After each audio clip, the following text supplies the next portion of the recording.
Let's just call it, there is a big gap between how we think our team members are doing, or we want to acknowledge how they're doing, and how they're actually feeling. Welcome to the Managing Made Simple podcast, where you get a masterclass in managing your team with ease in 15 minutes or less.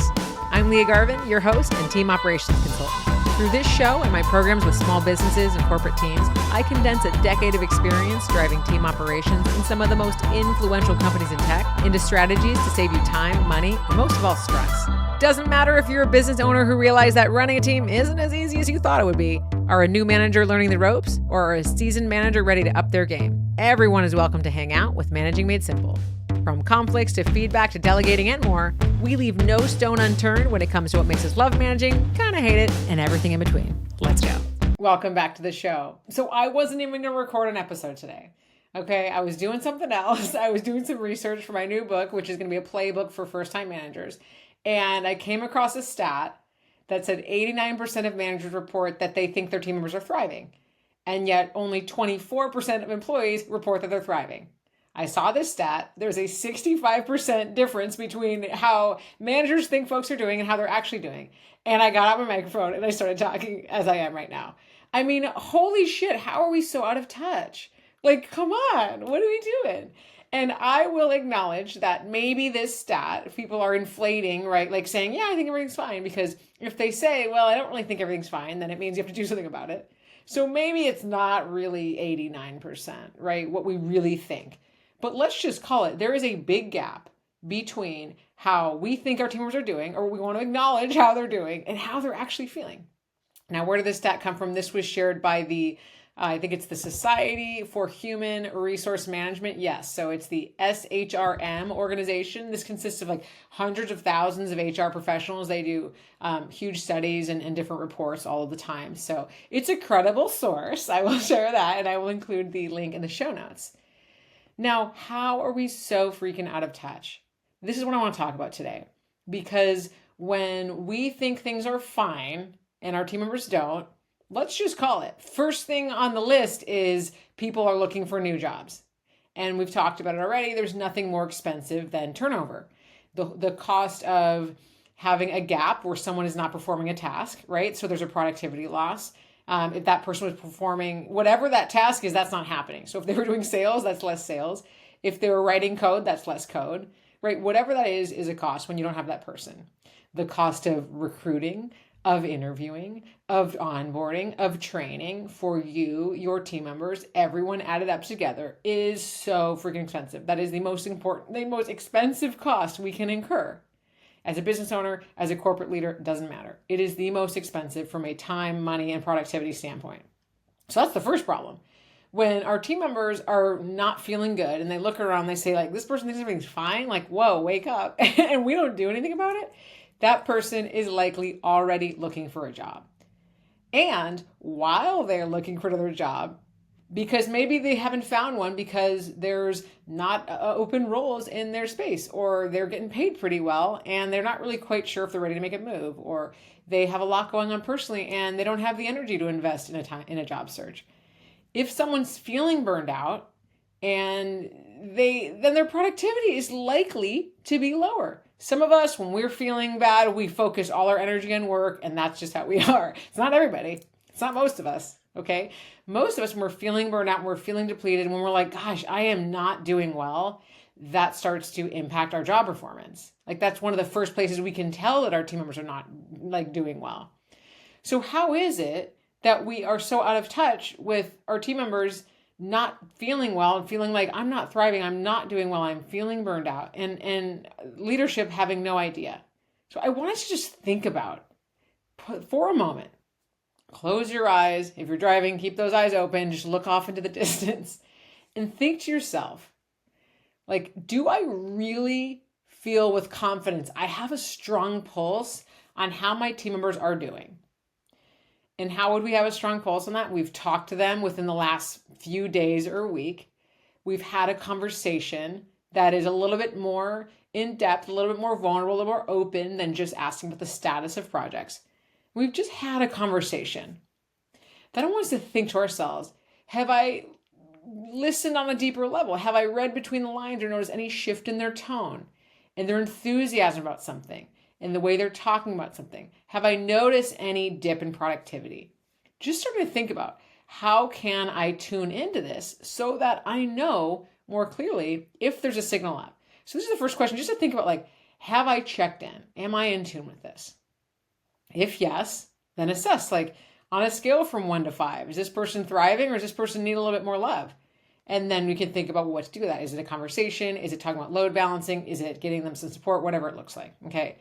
Now, if we don't know, if our answer is like, okay, I really don't know. Like, I haven't had time. Totally understandable. There's a lot going on. It's understandable if you haven't had time. Now is the time to check in. But you don't want to come on like all like bull in a china shop, like, hey.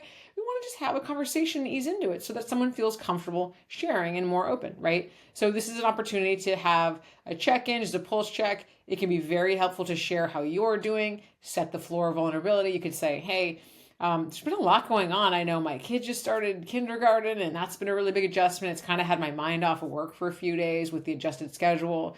How are you doing? What's going on in your world?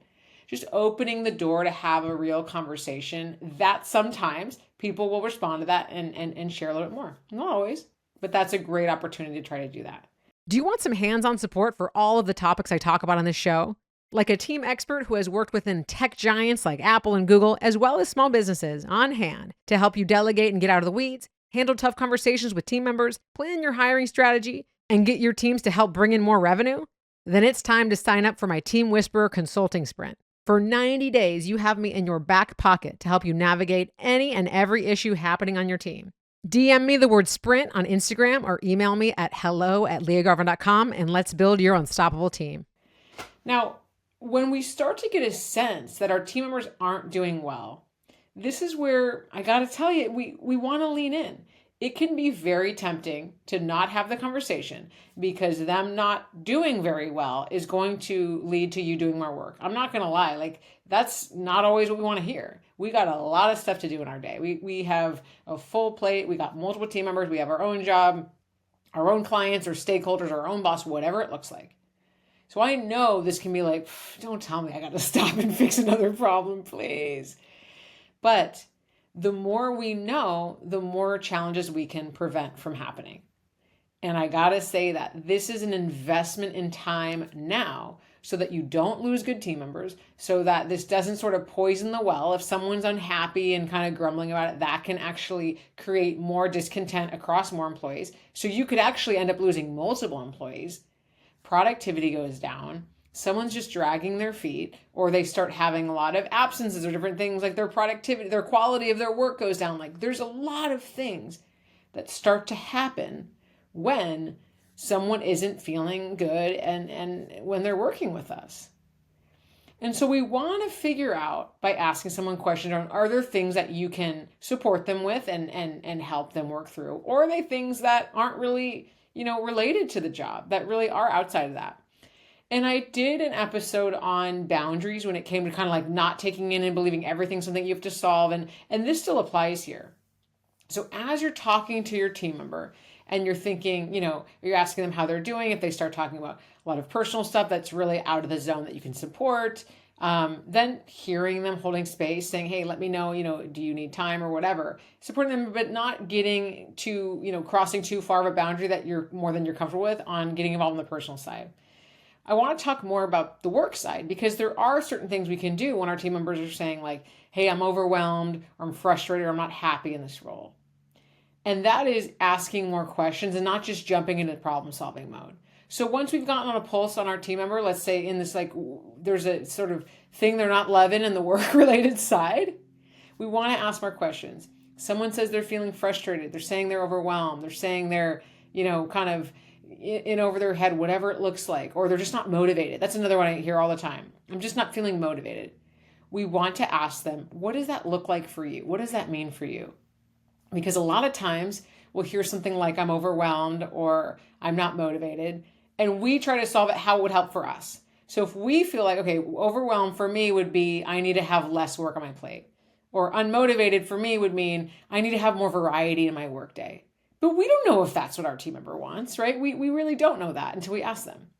So maybe we say, hey, what does it mean to feel unmotivated? Like, what's kind of showing up for you? And they say, Yeah, I'm always context switching from these different projects. It's cool to be able to work on cutting edge stuff, but I kind of want to focus on one thing. Now, thank God we asked them that, because if we thought it was actually they wanted to work on more stuff, we would have had the whole solution wrong. We would have had it backwards. Same thing with overwhelmed. I mentioned maybe we should take work off their plate if they said to us, okay, so for me, overwhelmed is showing up because I have a new roommate. I'm trying to figure out, I'm dealing with Craigslist every day. I'm interviewing folks. And frankly, like the only thing that is helping me right now is focusing on my job. So I'm actually good with my job, but I'm just feeling overwhelmed personally. What if we took all these projects off their plate? They'd be like, oh God, now I have all this extra time to focus on my roommate and my Craigslist situation. So we don't want to jump to conclusions and assume we already know the answer. So the way we get under the surface, we ask questions. What does that mean to you? How is that showing up? What's something that you'd like to see? Okay, you are not making promises, okay, because I have heard folks say, I'm unmotivated in my job. I want to do a different job in this company. It's like, well, that's not really like how it works all the time, right? I'm not saying you got to do that, but we want to understand what they mean so that we can start to explore something else. Now, if it's a load balancing, we have that conversation. If it's that they need more time on a project, we have that conversation. We see what we can do. If it's around motivation, they're not really loving their job, maybe because we've been having career conversations, we have some insight in their goals, or maybe we say, well, let's take a step back. What are some of your goals? We start to get to know, well, what are some things that I have at my disposal that we could start to do to get them closer to resolving this problem? We don't have to resolve it in one conversation. And again, we don't have to make promises. We don't have to change it overnight. But one thing I will tell you is that the more people feel heard and seen and cared for, the more resilience they have.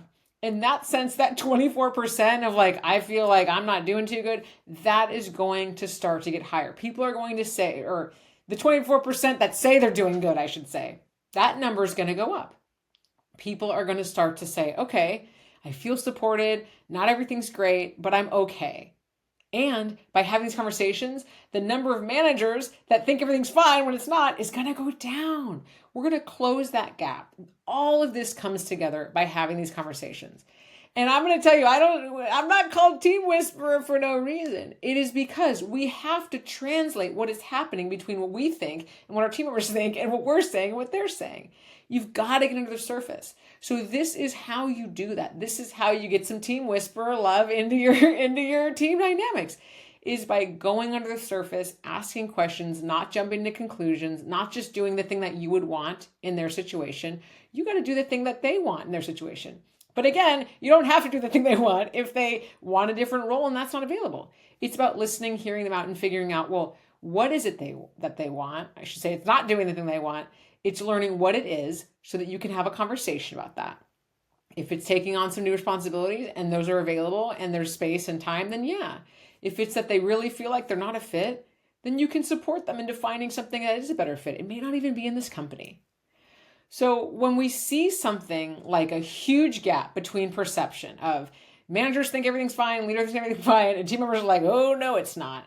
That is a moment to start your own DIY team whispering, because you've got to close that gap. We cannot have there be such a disconnect, because that is going to lead instantly to higher turnover and lower productivity. Because even if folks aren't leaving, if their productivity dips, that's going to affect your entire bottom line, hands down. So we have to get ahead of this, okay? And so if this is something you're like, I'm seeing it, I know what you mean, I need support, these are the kind of conversations I facilitate with teams all the time, because it can really help to have an outside perspective. So if this is somewhere you're stuck and you're like, I can sense people are burned out, I don't know how to get right there, email me at hello@leahgarvin.com. I would love to help you get under the surface, because I have seen so many times, one conversation, simple shifts, this turns the whole thing around. Okay. It's not hard. It doesn't take months and months. We can fix this kind of thing literally in a couple conversations, because once we know what's the challenge, we can start resolving it. All right. See you next time. That's all I have for today. Thank you so much for tuning in to the Managing Made Simple podcast, where my goal is to demystify the job of people management so that together we can make the workplace somewhere everyone can thrive. With that said, let's spread the word. If you love this episode, please pass it along to someone who might benefit from it. See you next time.